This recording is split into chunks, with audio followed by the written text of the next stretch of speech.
office assisted 14,000 constituents this year to help navigate one state bureaucracy or another, and sometimes even federal and county as well.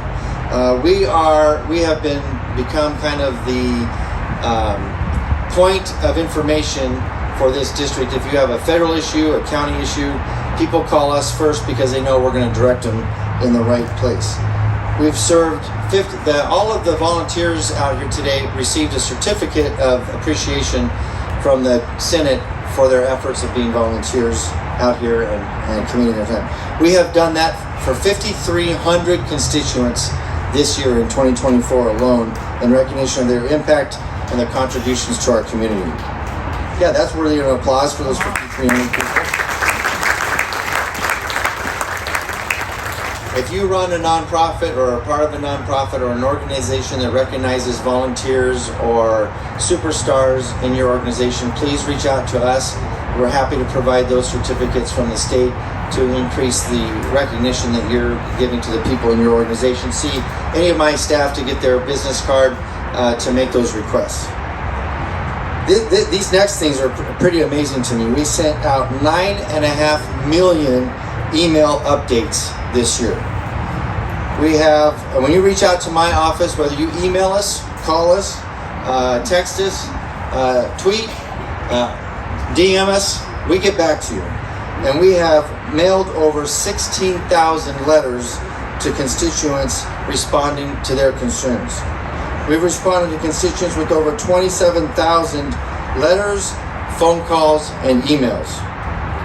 As Senate Minority Leader, my responsibilities are even bigger than just San Diego.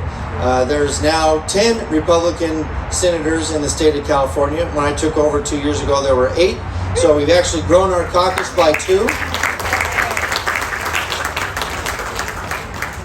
We call ourselves, for those of you that are from countries with a parliamentary type of government, my wife's family is from Canada, so I'm kind of in tune with the parliamentary process. We call ourselves the loyal opposition because we love California. We just want to make better decisions. So we're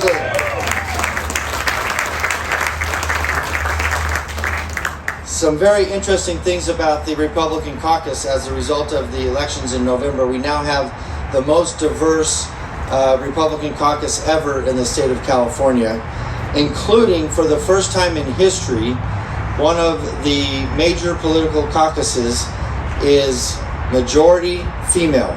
The California Republican caucus is majority female right now.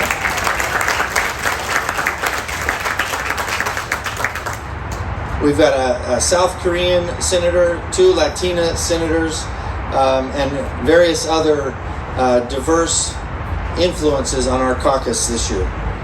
One of the things that I have to focus on, being the minority leader, is working in a bipartisan manner to get things done. So some of the stuff that I've carried over the years, the sexual violent predator legislation, the off-highway vehicle legislation, and many of our other attempts at legislation we've done are almost always bipartisan with Democratic co-authors. But things are shifting right a little bit in California. I'll do a brief elections update and then get into some more legislative updates. For the first time since 1980, Republicans flipped a seat from a Democrat incumbent to a Republican challenger. That was in Orange County, and it's the first time we've done that since 1980. Some big issues that all of the voters of California helped with. Prop 5, which was an attempt by the governor and the leadership in the majority party to raise your property taxes at the local level. You all said no, and that proposition failed.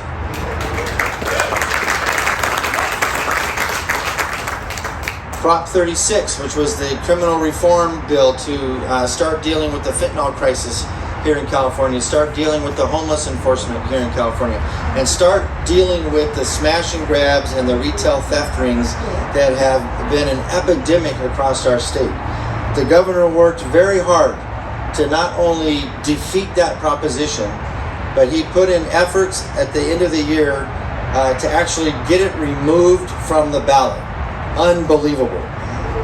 Fortunately, many Democrat mayors supported Prop 36, including Todd Gloria here in San Diego, the mayor of San Jose, and several other Democrat mayors across the state that worked with us to take leadership on that issue.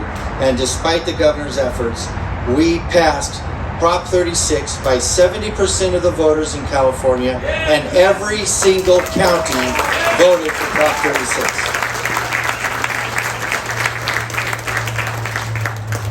I think the message is getting out there that we need to start fixing California.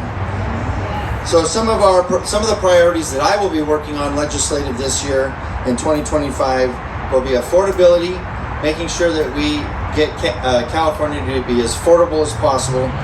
We're going to continue to work on the crime issue, continue to work on the homelessness issue, continue to have efforts and work on the immigration issue in California, and then last and final, well, not last and final, but of our priorities, education. When my family moved to California in 1978, California had the best education in the country, and it's time that we turn it around and make it the best once again. On that note, I will point out that San Diego Unified is here and Poway Unified are here with some of their high school representation. I encourage you to go to the back and see what these high schools are doing in the public school system to really energize and motivate kids to get involved and do great things, and I think you'll be impressed. And there's food back there too. So we're going to continue to work on gas prices, part of the affordability. As you all know, the California Air Resources Board voted 3 days after the election to raise our gas prices 65 cents a gallon. So fortunately, as a legislator, I showed up on December 2nd, last Monday, for the first day of session. I have the opportunity to introduce legislation, and my very first bill, which is SB 2, will repeal all of those regulations that CARB put in place.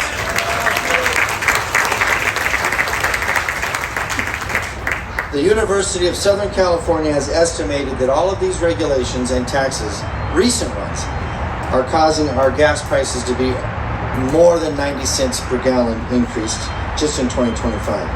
The goal is very clear from the governor and his Marin County dinner partners to push us all into electric cars, whether we want to be in an electric car or not. Look, I'm not against electric cars. I drive one too. But it's not the government's job to force you into one. If the market is there and it makes sense for you to buy or lease an electric car, then do it. But it's not the governor's job to force us into it. Thank you.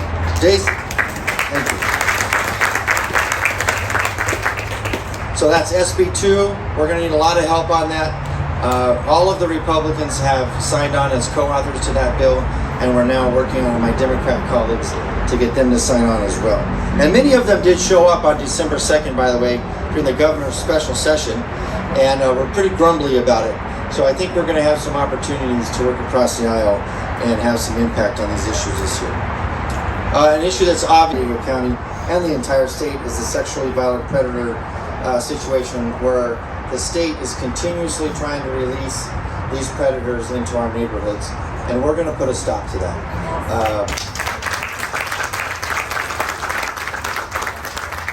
The contractor for the SVP program is Liberty Healthcare. Liberty is paid on average $495,000 per SVP, sexually violent predator, that they are responsible for. 36% of those released from the state hospital on the conditional release program reoffend and are sent back to the state hospital. 36%. The state spends $9 million a year on this program. Many other states have transitional housing programs for SVPs. California does not have a transitional housing program. Since these placements are not suitable, Liberty has tried a new approach to these transient placements, including buying new RVs on transient release, placing them in motels, and the transient release has a 50% failure program. 2 transient proposed placements in San Diego are completely unacceptable, and we will be introducing another sexually violent predator bill that will focus on transitional housing on state property. We're still working on the details, but many of you know that a year and a half ago, I was able, working with David Alvarez from South Bay, the Assembly member in South Bay, as the chair of the Joint Legislative Audit Committee, and all of the Republicans and all the Democrats, senators and Assembly members that serve on that committee approved unanimously the audit that has been conducted and released, and it's available online. It was released in September if you want to see what the audit committee says. And the number one thing they say is the state should be responsible for transitional housing, and we're going to make sure that we put that in place.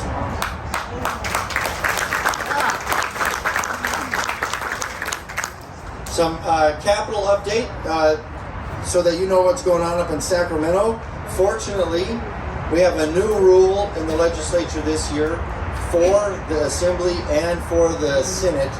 They're capping the number of bills that each legislator can introduce this year. Yeah, that should be, we're going to limit how many regulations we put on your life, hopefully. So in the Assembly, they had a limit of 55, it's dropping to 35. And in the Senate, we had a limit of 40, it's also dropping to 35. That should help us be able to focus better on our committees and hopefully introduce better legislation that actually makes sense. Because some of my colleagues, you tell them it's a limit of 50, they don't think of it as a limit, it's a goal. They want to get to 50. Our goal is to do as few as possible that make sense and are helpful. Fiscal responsibility in the Capitol this year. Many of you know that 4 years ago we had a $100 billion surplus. Last year we had a $65 billion deficit. The good news is this year the deficit is estimated to only be $2 billion. Very manageable number, the governor is saying, and some of my colleagues. Well, I will help to make sure that it's manageable by cutting some things that I don't think we need, starting with the high-speed rail. It's never going to come to San Diego anyways. The governor has wasted $24 billion on homeless programs that he can't account for. We're going to help him spend no more billions of dollars on homelessness in California. And I'll just close with a couple of thoughts. Again,